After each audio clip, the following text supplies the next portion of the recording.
don't eat certain foods. I found out that chicken is good, and the reason chicken is good is because the word for chicken and the word for good luck, ji, is there. Right. And I found out fish, yu, means plenty or abundant. Right. So the Chinese look at the foods, and there's a Chinese character, a lucky character that goes with a particular food. So I began to learn for Chinese New Year we must have these things. Right. As part of the food entree. So that excludes hot dogs, hamburgers, watermelon, tacos, burritos, and other things like that. And did your children also enjoy the holiday? Oh, yeah. The children enjoy the holiday because they know New Year's is Hong Bao time. Oh, right. That lucky red envelope with the money. Right. So everybody comes, to pay their New Year's respects, and you have to have the envelopes ready. Right. Yeah. But do you know after they got married or they start earning money, it's the other way around? Right. Our daughter who got married last year, she complained to my mom, said, "Mom, now I don't get Hong Bao. Now I have to give you Hong Bao. Right. I don't like that." She said, "Yeah." She said, and then my wife said, "Well, don't worry. When you have your first baby, we'll give you back the Hong Bao." Yeah, I remember when I was a kid, my mom. I have all these relatives that would give me Hong Bao, but she would keep them. Yeah. And then later a year, I asked them back with interest. She won't give it to me anymore. Well, we're going to go take our first break, but when we get back, I want to talk to you about, how'd you enjoy the Chinese New Year versus the, typical American or the Gregorian New Year. Okay. Okay, let's take a break.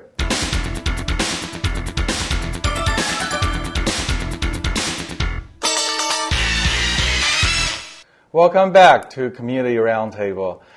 Here with us today is Mr. Louie Valdivia and his lovely wife, Jenny. Last segment we left off, we're talking about what's the difference between the American New Year and the Chinese New Year. I think you want to respond to that.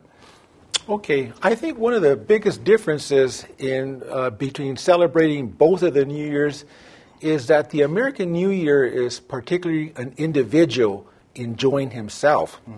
It's not a family type of enjoyment. It's he enjoying himself or going to a party and maybe getting drunk or dancing or whatever. Right. It doesn't include the whole family. While the Chinese New Year, it's a family event. Everybody shares in the celebration, eating, talking, drinking. Right. It's not just the individual having a good time, but it's the whole family, celebrating.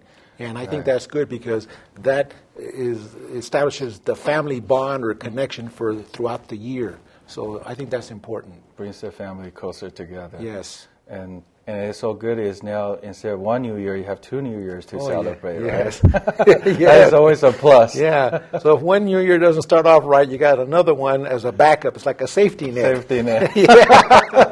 Yeah. Okay. As the audience can see that we actually have this calligraphy apparatus here. And Louie is actually very well known in the Chinese community that being a white guy and can write a perfect calligraphy, right? Well, I wouldn't say perfect. Nothing is perfect, but I think I am one of the few non-Chinese that likes to write calligraphy. And like I said, I'm learning it. I've only studied for a year. I'm learning the clerical script, or it's called Li Shu, which is used during the Han Dynasty over 2,000 years ago. It's not a common script found today, so there's not too many Chinese calligraphers that specialize in this particular script. Oh, I see. So my teacher chose this script for me, I think, because it's easy for a left-handed person to grasp versus the cursive style called the Cao Shu or Xing Shu, which is has to be really done more with the left hand. I mean, the right hand. Right hand, right. Well, that's incredible because most of calligraphy is written in right-handed. Right. And you were able to do this in left hand. Yeah. Right. So, okay, we got everything ready. Okay. Let's hope the brush listens and behaves itself. And in Chinese, there's a concept. It's called 意在笔先. It means that the idea of the character has to be in front of the brush. In other words, before the brush touches the paper, you already know how the character is going to appear. So it's not guesswork. I see. Yeah. So, and I think that's one of the concepts that is very important to learn here. Okay. Well, Louie and Ray, let me ask Jenny. Hey. How did you like Louie writing the calligraphy 书法？书法，因为他退休了，我觉得他吃喝都不是那么重要，可是他想要提升他的人品，或者说这个心灵的提升，他觉得写一个字。这是他一辈子的愿望，因为他会中文，他就说写一个书法，可是左手呢怎么办？我说那我们找个老师来教啊，然后就开始去上课啦。老师为了教他，老师也必须要会他的左手，后来就这样一路走上来。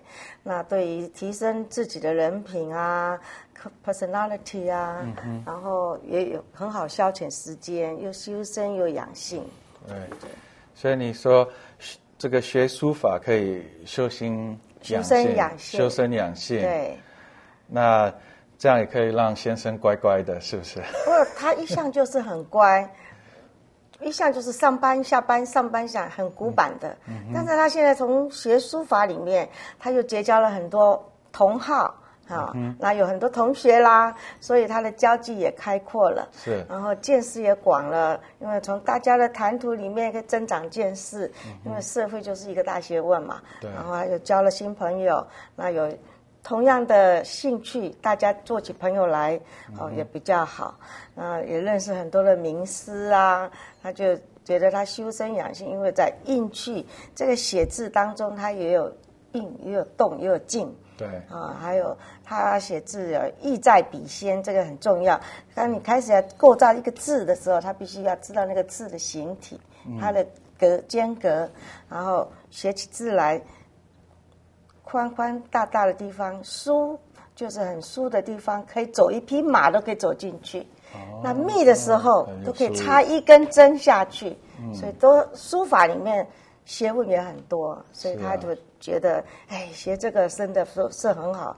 他一个老外都可以学中国书法，为什么中国人不要把这5000年的文化给丢掉，给忘记掉了？对，这个很难的。所以他写字的时候，大家就觉得很新奇。他说：“我可以做得到，你们也可以做得到啊。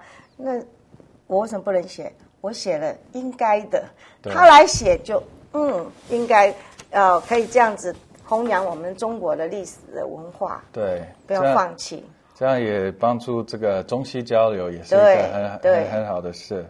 对。那他当初写的时候，会不会就是请你做很多的帮忙啊？因为有开始的时候有，他第一天去上课的时候，他不知道学书法要用多少的时间，他说：“我先去写一个一。”我上1堂课我就可以毕业了，他就去写一，老师说你这是什么一呀？